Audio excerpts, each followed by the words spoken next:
बिस्मिल्लाहिर्रहमानिर्रहीम। अस्सलाम वालेकुम। कैसे हैं आप सब? उम्मीद है कि सब ठीक होंगे। आज की रेसिपी बहुत डिफरेंट, बहुत ही अलग है, बहुत टेंडर और जूसी। जो रेगुलर आप तुर्की का सालन बनाते हैं, चिकन की ग्रेवी बनाते हैं, भूनते हैं, उससे बिल्कुल हट के चिकन को आपने भूनना नहीं है, मसाला नहीं भूनेंगे आप, थोड़ा मैरिनेट करेंगे। रेगुलर जो सालन आपका होता है उससे बहुत हट के और आसान रेसिपी। इसको एक दफ़ा ज़रूर ट्राई करिएगा। तो रेसिपी स्टार्ट करते हैं, फिर दरमियान में आपसे डिस्कस करूँगी। चिकन लिया है 1 किलो। इसमें अदरक लहसुन फ्रेश लें आप तो ज़्यादा बेहतर है। नमक, लाल मिर्चें, हल्दी, धनिया और पेपरिका पाउडर डालकर आपने, और कुटी हुई जो चिली फ्लेक्स होती हैं वो डालकर थोड़ी देर के लिए आप इसको मैरिनेट कर दें। रेसिपी पसंद आएगी तो ज़रूर लाइक और शेयर करना है। अगर चैनल पे नए हैं तो मेरी चैनल को ज़रूर सब्सक्राइब कर दीजिए।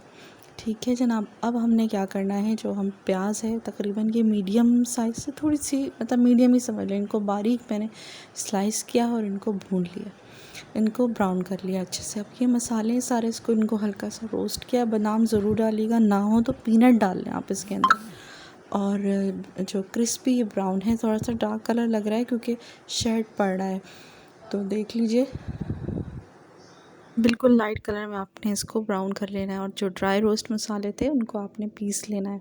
ठीक है। फिर उसके बाद दही लेना है तकरीबन 1 पाव, और उसके अंदर इसको मिक्स करके फिर इसके अंदर थोड़ा सा फूड कलर ऐड करना है, क्योंकि हम इसको ज़रा हटकर बना रहे हैं, रूटीन से ज़रा सा आपको रेसिपी चेंज लगे, खाने में भी, टेस्ट में भी, और ज़रा सा कुकिंग मेथड आगे पीछे करेंगे और टेस्ट इसका बहुत इन्हेंस हो जाएगा।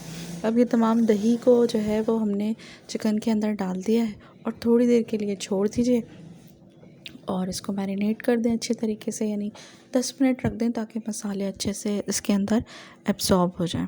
जब मसाले अच्छे से एब्ज़ॉर्ब हो जाएंगे तो हमने कुकिंग ऑयल लेना है। कुकिंग ऑयल डालते वक्त की वीडियो मिस हो गई थी, आपको ऑयल नज़र आ रहा होगा, उस वक्त मैंने फ्लेम ऑन नहीं किया था। यानी गर्म तेल में नहीं डालना है इसको, आपने ठंडे तेल में डालना है और आँच उसके बाद खोलनी है। फिर जो है वो आस्ता आस्ता ये पकना शुरू हो जाएगा, और इतना पकाना है कि दही भी पक जाए और चिकन भी उसके अंदर पक जाए अच्छे तरीके से। तो मैं आपको दिखा देती हूँ थोड़ी देर। जब इसमें बबल आने शुरू हो गए तो इसको मैंने कवर कर दिया है, और फिर उसके बाद इसका सारा पानी खुश्क हो गया। चाहे तो थोड़ा सा आलू भी आप इसमें डाल सकते हैं, बहुत अच्छे है। वो आलू भी इतने मज़े के हो जाते हैं कि बहुत अच्छा फ्लेवर आता है। अब जो प्याज थी वो मैंने उसको, ब्राउन प्याज को पीस लिया है और उसको इसके अंदर डाला है। जब डालेंगे हम तो थोड़ा सा प्रोसेस से आगे फ़ौरन से सालन तैयार हो जाएगा। तो रेसिपी आपको पता चल रही होगी कितनी आसान है। अब जो है बिल्कुल तेल ऊपर आ चुका है, बहुत अच्छे से टेंडर हो चुका है। अब मैंने जो पिसी हुई प्याज थी उसको हल्का सा ब्लेंड कर लिया था पानी के साथ, बिल्कुल थोड़े से पानी के साथ, फिर उसको डाल दिया इसके अंदर और इसको हम अच्छे तरीके से मिक्स कर लेंगे। ये रेसिपी बहुत ही मज़ेदार है। कोरमा, कढ़ाई और उनसे बहुत हटकर, अगर आप चाहें तो इसमें ग्रेवी भी शामिल कर सकते हैं, चाहें तो इसको थोड़ा सा हल्का ड्राई रखें।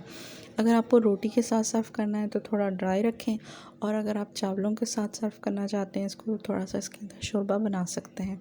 कलर बहुत ही अच्छा है, खुशबू ड्राई रोस्ट मसालों की वजह से बहुत अच्छी आती है। किसी भी पैकेट के मसाले की ज़रूरत नहीं पड़ती आपको, और ये बहुत ज़बरदस्त किस्म का सालन आपका तैयार हो जाता है। तो आप इस रेसिपी को ज़रूर ट्राई करिएगा और अपना फ़ीडबैक दीजिएगा मुझे कि आपको कैसी लगी। और जो है वो ये देखिए मैंने थोड़ा सा पानी डाला है इसके अंदर, और फिर इसके बहुत ज़्यादा नहीं डाला है, तकरीबन जो हमने मसाला जिसमें पीसा था, यानी प्याज जिसमें पीसी थी, वही उसी का ही पानी मैंने थोड़ा सा इसके अंदर डाल दिया है। और इसको डालने के बाद तकरीबन 5 मिनट के लिए हमने दम देना है, गरम मसाला और हरी मिर्चें ऊपर से गार्निश करने के बाद, ताकि उसकी खुशबू भी अंदर शामिल हो जाए। मुझे तो ये रेसिपी बहुत पसंद है, और ये मैंने ख़ुद ही इन्वेंट की है, कहीं से मैंने देखा नहीं है, बस अपने दिमाग से ही पहली दफ़ा किया था ताकि आसानी लगे। मुझे रेसिपी पसंद आई है बहुत, तो फिर मैंने आपके साथ शेयर की है। आप भी अपने घरों में ज़रूर ट्राई करिएगा, आपके घर में भी सब इसको बहुत पसंद करेंगे। रेसिपी पसंद आए तो ज़रूर लाइक, शेयर और कमेंट्स करिएगा, और मेरे चैनल को सब्सक्राइब भी करते जाइएगा। तो ये देख लीजिए फ़ाइनल लुक इसकी कितनी ज़बरदस्त किस्म की है। ये बिल्कुल बाहर के सालन की तरह। खुशबू स्पेशलिटी मसालों की जो है वो बहुत ही ज़्यादा अच्छी है। तो मैं आपसे मिलूँगी फिर इंशाल्लाह किसी बहुत ही अच्छी सी रेसिपी के साथ। तब तक के लिए अल्लाह हाफ़िज़।